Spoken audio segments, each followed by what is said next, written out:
Hello, welcome. I'm Sharon Scott Wilson, publisher of Resort Trades Magazine. We have as our guest today, Georgi Bohrod Gordon. Georgi runs her own PR and marketing firm, GBG Associates. So welcome, Georgi. Thank you, Sharon. Oh, you're welcome. A little bit about our format today. We will be departing from our usual routine of formal presentation. Instead, Georgi and I, having formerly been friendly competitors in PR, we thought it might be helpful to just have a conversation about PR. And we really want you, the audience, to be engaged as well. So I encourage any comments and certainly encourage you to respond to poll questions and hope that we can have a conversation going forward. So welcome to you. Now, Georgi, thanks for agreeing to be part of the conversation. I know there's a lot of work involved, and you're not getting paid. We're not collecting a fee or anything. This is just for the industry. So let's start with our first poll question. My company's PR program is 1, well organized and effective. 2, we're about halfway there. 3, we do a few things but could use some help. Or 4, non-existent, which I think in the timeshare industry, often resorts who are hoping to get new rentals or even new owners or resale purchasers, sometimes they misunderstand the role of PR and don't have a good program put together. So that's why I'm hoping that we can just shed a little light on what you're doing, Georgi, and the Resort Trades. Of course, our part is to bring information to our audience. So talk about how you started in the business and how we got acquainted in the first place. You know, they have those questions on Facebook, talk about social media, as we will in a few minutes, where they say, remind me of where we first met. So everybody, gets to put in their place. I think, Sharon, you and I met early on when you were working with ARDA. And in fact, my first ARDA visit came on behalf of the Winter Circle Resorts, which was my first job in timesharing. I've been working for a PR and it was a PR and advertising firm run by 3 guys. Every Friday, they would go behind closed doors and yell and scream, and then they would come out and they'd hand us a check. Well, this went on for about 6 months, and I really liked the job, I have to admit. It was in Del Mar, and you could see the ocean, and I had a little baby and a husband at the time who was in law school, and one day they came out and they handed us 2 weeks' pay, and they said, we're done. And I went, oh my gosh, what am I going to do? And we didn't have Uber driving then or anything. I didn't have any gig economy, but a woman down the hall said that Winter Circle Resorts was looking for a marketing gal. So I contacted Jim Watkins, who some of you may remember. He's just one of the greats in the timeshare business. He built a chain of resorts up and down the California coast, and it was eventually bought out by Grand Pacific Resorts, which it's morphed into a much bigger company. But Jim is one of the gems in the business, and I was lucky to work with him. However, I did go home, throw myself on the bed, and cry because I was going to have to tell my mother and father they sent me to Northwestern University, and I was working for a timeshare, which was very hard. But I'm so glad I've become involved with this industry. In fact, I was one of the very first committees I served on many years ago. It was called the Alliance for Timeshare Excellence. And it was the first toe in the water that ARDA put into working on PR. So I've been around a while, and it's just fills my heart when I get to talk to other people in the industry. So Thank you for this opportunity, Sharon. You and I have always shared ideas back and forth. What would you do if? Do you have any ideas about this? And I think it's helped both of us professionally and personally. So thanks for this opportunity. Oh, well, you're welcome. I so enjoy talking to you, Georgie. You have a great sense of humor. You always have some cute remark that tickles you, and you have to think about it later. But so Sharon, you call this the role of PR in your marketing mix. Can you explain where you were going with that title? The 4 Ps. In Marketing 101, you learn about product, pricing, position or place, and promotion. And of course, PR is part of promotion. And I have thought for many years that the timeshare resort industry, we are such a bootstrap organization, or we're formerly. Of course, now with the big guys, that's changed a little. But for smaller resorts or resort companies, certainly travel clubs and others, PR is still an important, or should be an important element of their program. And it's a way to communicate with prospective clients or current owners or members, and also a way to forge a new community. If you're a developer, say, I knew one example was Dennis Descharmes was starting Pollard Brook, but a year prior to actually breaking ground, he sent a team in, or hired a local PR person in the vicinity to hold some events and spread the word that, hey, timeshare, contrary to the negative PR that you may have heard, is going to be a great addition to your neighborhood, because it'll not only bring a lot of money in with the visitors. They need meals. They want to go to your stores, and they'll be attracted to your attractions. But also, it's just having new travelers come in and new almost members of your community is a little bit different spin than just your typical hotel guest. I think Georgie's had a little communication problem of our own, so I'm just going to forge ahead here. We have a few examples of how PR has been behaving for, or rather how an expert on your team, whether you hire someone like Georgie, or if you decide to go ahead and hire in-house, having someone who understands your messaging and your audience is vital. And having someone who does an actual PR plan with a consistent message and schedule. Georgie's an excellent example. And we have here, she did a news release about Riverwalk. And she has another industry that she's involved in, the cannabis, because she's out in California where they allow such things. And she has a consistent program for them. She even writes articles, feature articles, like this one that she did for leadership and management, about leadership and management for resort trades. So, Georgie, talk a little bit about how, when you approach a new client, how you introduce them to this concept. Sharon, thank you for your generosity in touting my skills. You and I have such similar attitudes about communication strategy. And I know now you're focused on your publications primarily, but I know that you always did a plan too. I like to sit down with my clients and listen. Just listen, listen, listen. And then we can establish goals together. What do you want to accomplish through your PR?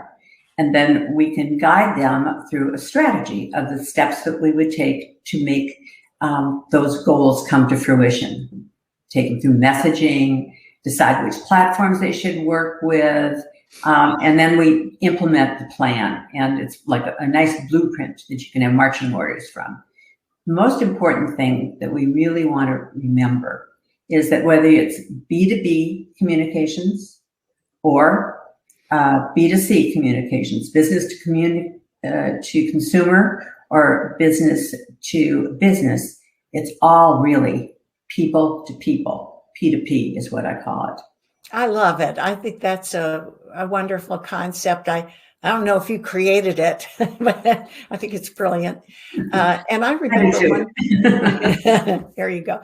One time you shared with me your a program, and it was so comprehensive. I said, "Oh wow, I should stop and get out of the PR business now because Georgie has this incredibly sophisticated system."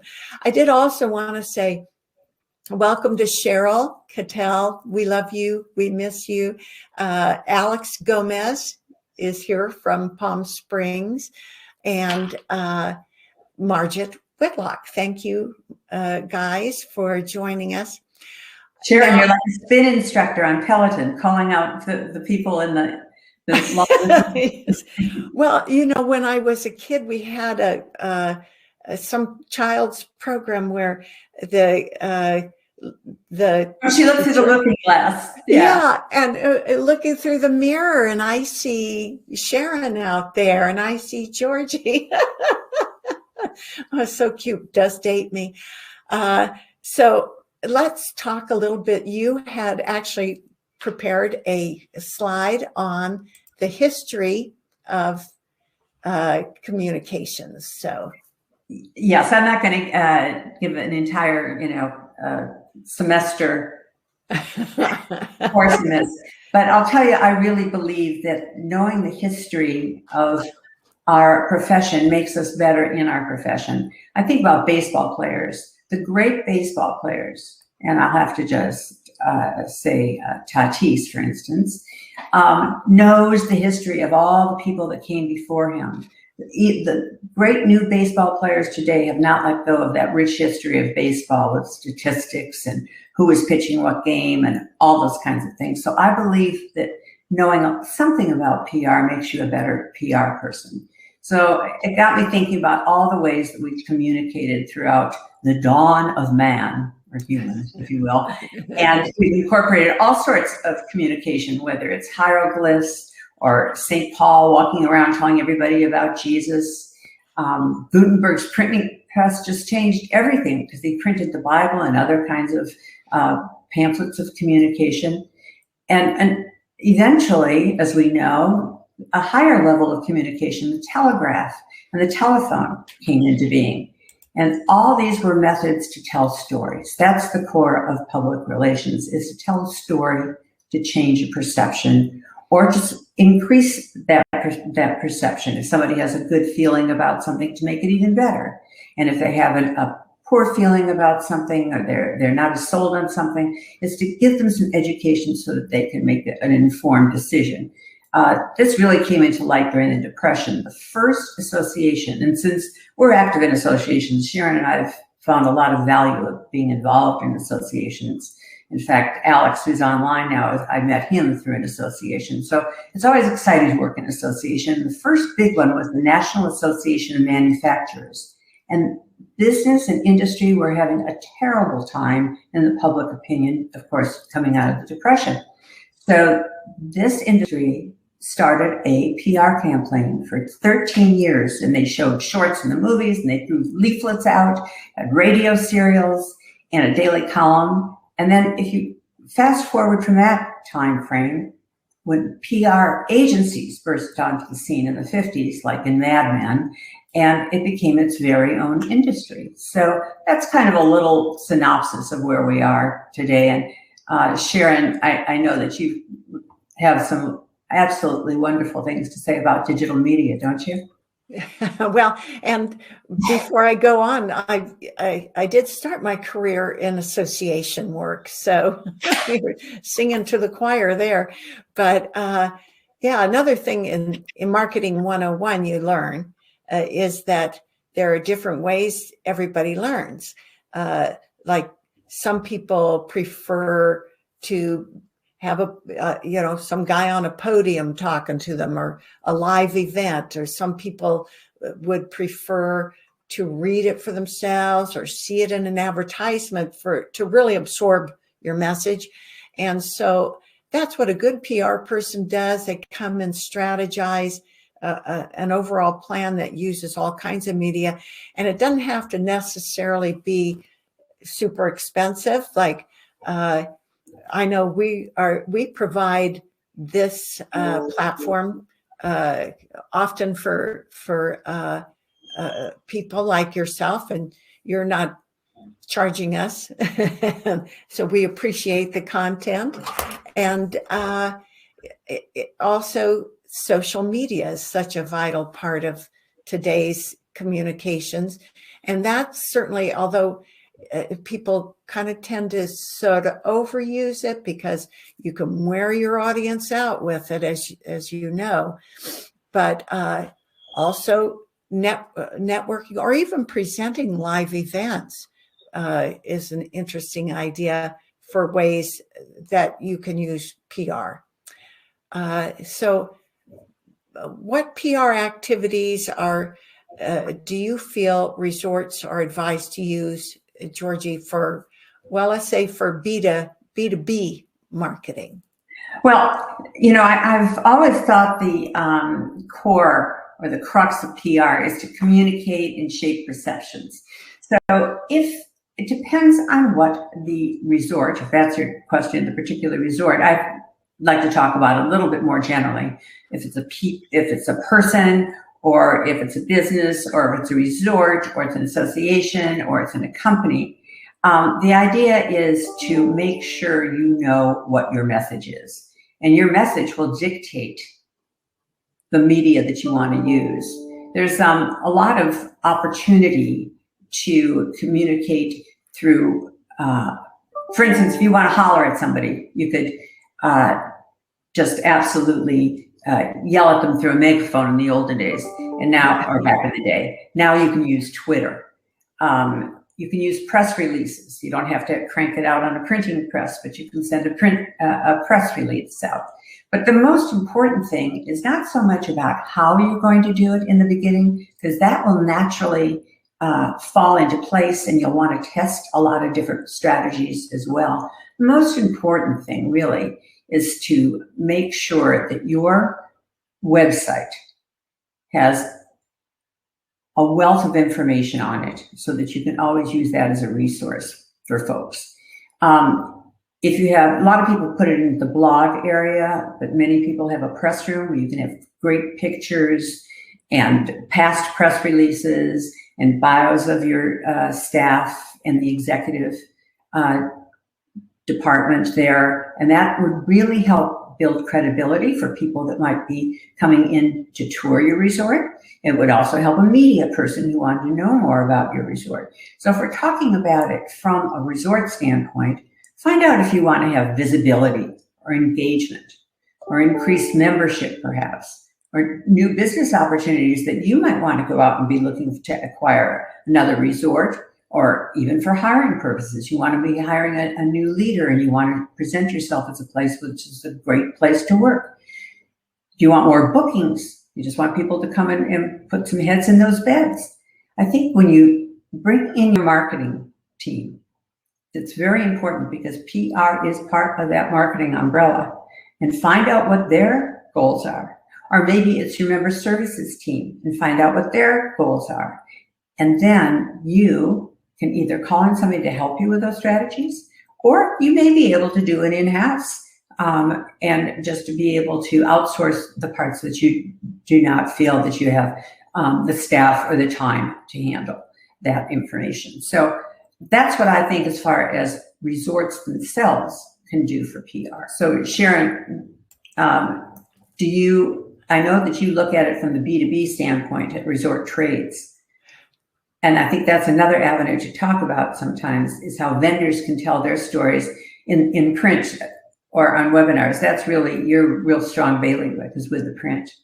Yeah, we really welcome news releases. Georgie, you're so good at it, and we appreciate it.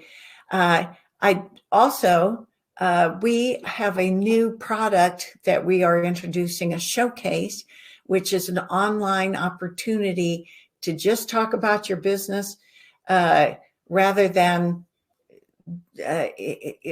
imparting a general message. You can just talk about the features that you use or that you're promoting. And it will, of course, last forever on YouTube, and you can circulate the video to your potential customers or your current clients. So that we're thrilled, because day after tomorrow, we'll have Brian Rand, who's president of Vacation Innovations, who just recently bought Holiday Systems International. They're just growing exponentially. His company is very impressive. So I really encourage you, if you watching this live today, tune in on Thursday, same time, 1 p.m. Eastern, or if you're listening on YouTube, look for Resort Trades, Brian Rand, Vacation Innovations. So Alan Schlafer came online while we were talking, Georgie, and he mentioned that it's nice to see you again, figuratively speaking. Alan says that social media can rapidly become antisocial. So, point well made. Lisa Ann Schreier says, excellent point about having executive bios and contact information on the website. Oh, that's true. It makes the resorts and the developers more personal and not just an entity. I so agree with you. So many resorts just are kind of scary. Alan says, and what are tips to good Zoom and avoiding the Zombie apocalypse? Well, that's a good topic for another conversation, Alan. Maybe we'll have you on sometime and you can tell us. But we'll get back to the poll right now. Again, the question being, my company's PR program is well organized, or we're halfway there, or we do a few things but could use help, or non-existent. And we have 60%, interestingly, said we do a few things but could use some help. So by all means, you'll have Georgie's contact information if you wanted her help. And 20% said we're about halfway there, kudos. And another 20% said non-existent, which my sympathies, because it really is a tough sell sometimes to garner support from senior staff or your stakeholders who need to be more or less sold on various aspects of investing in good PR. So, Georgie, let me open it to you. If you have any parting comments or thoughts. Again, we have Georgie's information on how to contact her online, and certainly send your news releases or also any queries about feature articles you'd care to write to me, Sharon Wilson. And we thank you so much for joining us, and welcome you to join us next Thursday for Brian Rand. Thank you, everybody. This has been lots of fun. If you have any questions, let me know. Hi, I'm Sharon Scott Wilson, publisher of Resort Trades. We have been bringing you free videos in the hopes that we can help solidify the timeshare resort community and provide you, vacation ownership professional that you are, with some useful information. So when you hit the like button or share or comment, you're helping yourself too to be more integrated into the community, helping others get to know you. So be an influencer, subscribe to the channel, hit the bell icon so you'll be notified when we post a new video. And thank you. Good luck.